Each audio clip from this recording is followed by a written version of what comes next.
सुप्रभात बच्चों, इस विद्या में आपका स्वागत है। हम हमारे देश प्रेमी सन्यासी स्वामी विवेकानंद जी के बारे में पढ़ रहे हैं।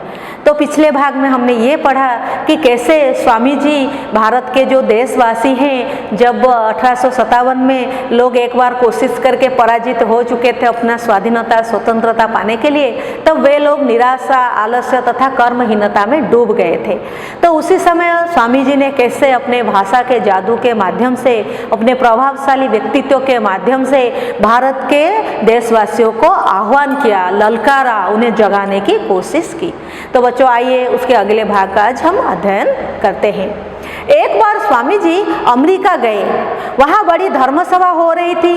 उन्होंने बड़ी मर्मस्पर्शी वाणी में भारत के धर्म, आचार विचार, ऋषि मुनियों के चिंतन, आध्यात्मिक दृष्टिकोण का महत्व प्रतिपादित किया। अपने सुंदर, सरल, अर्थपूर्ण अंग्रेजी भाषण द्वारा स्वामी जी ने सबके दिलों को अभिभूत कर दिया।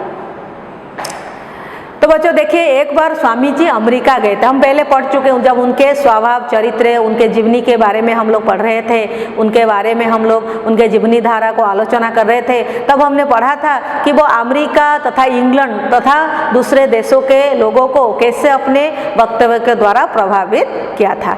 तो जब अमेरिका गए थे, वहाँ पर एक बड़ी सी धर्म सभा हो रही थी, धर्म को लेकर एक सभा हो रही थी, जहाँ पर स्वामी जी ने बड़ी मर्मस्पर्शी अर्थात स्पर्श अर्थात छूना, मन को छू लेने वाली। तो हम लोग पढ़े हैं हमारे व्याकरण में कैसे अनेक शब्द के लिए एक शब्द व्यवहार किया जाता है। तो मन को छू लेने वाली चीजों को हम क्या कहते हैं? मर्मस्पर्शी। तो अपने मर्मस्पर्शी ये क्या है? विशेषण है। मर्मस्पर्शी वाणी, तो वाणी यहाँ पर संज्ञा है। तो मर्मस्पर्शी मन को छू लेने वाली वाणी के माध्यम से, बातों से उन्होंने क्या किया? भारत के धर्म, आचार विचार क्या होता है बच्चों? आचार विचार होता है हमारा व्यवहार, हम दूसरों के साथ कैसे व्यवहार करते हैं, जिसे हम शिष्टाचार भी कहते हैं। तो उस आचार विचार तथा हमारे ऋषि मुनियों के चिंतन, हमारे जो ऋषि मुनि थे वे हमारे उनके जो चिंतन थे, उनके जो मते थे, जो हम जिसे अभिमत भी कह सकते हैं, मतवाद भी कह सकते हैं, उनके जो विचारधाराएं हैं जिन्हें हम चिंतन कहते हैं उसको, और आध्यात्मिक दृष्टिकोण, आध्यात्मिक जिस दृष्टिकोण अर्थात किस चीज को देखने की जो ढंग होता है उसे दृष्टिकोण देखने की जो ढंग होता है, हम भारतीय सारे चीजों को किस ढंग से देखते हैं? आध्यात्मिक ढंग से देखते हैं।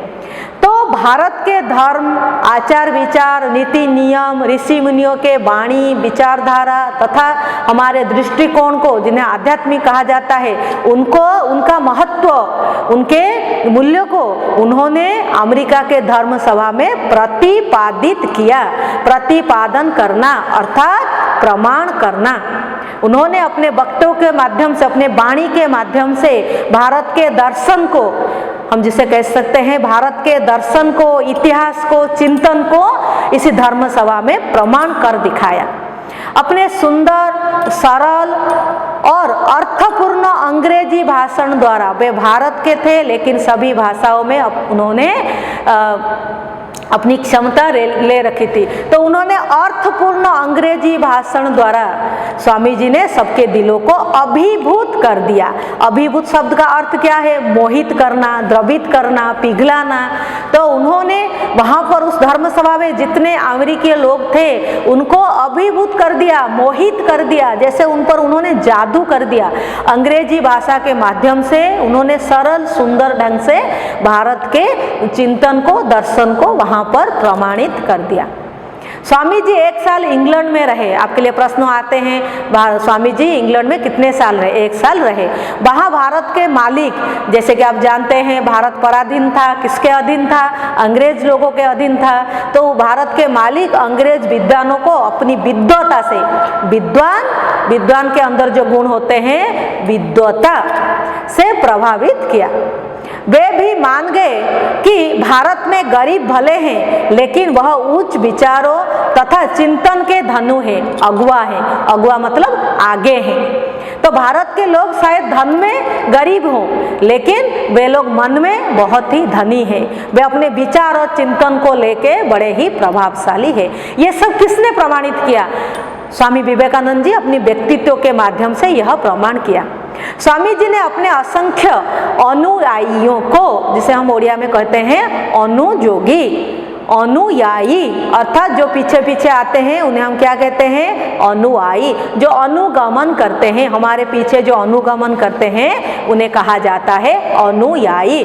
तो स्वामी विवेकानंद जी के अनुयायी कौन थे?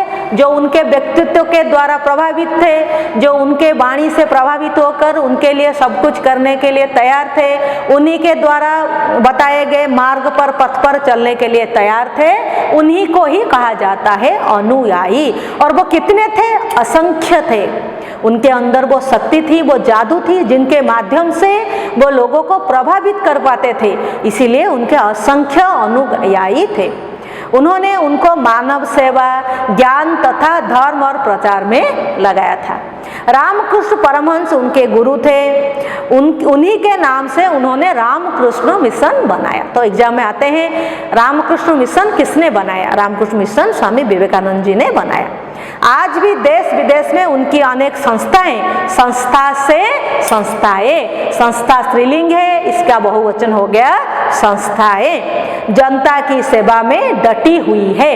डटी हुई है अर्थात लगी हुई है। मतलब आज भी स्वामी विवेकानंद जी इस मर्त्य पर आज नहीं है, लेकिन उन्होंने जो आदर्श को प्रतिपादित किया था उसके माध्यम से उनके द्वारा चलाए गए वे संस्थाएं आज भी हैं।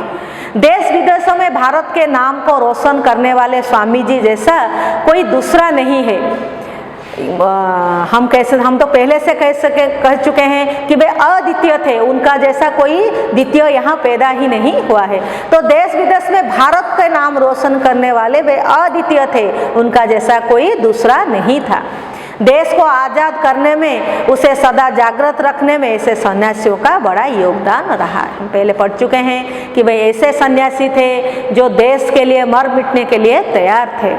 तो ऐसे सन्यासियों का बड़ा योगदान स्वामी विवेकानंद जी जैसे व्यक्तित्व के द्वारा ही भारत आज इस स्थान पर पहुंचा है।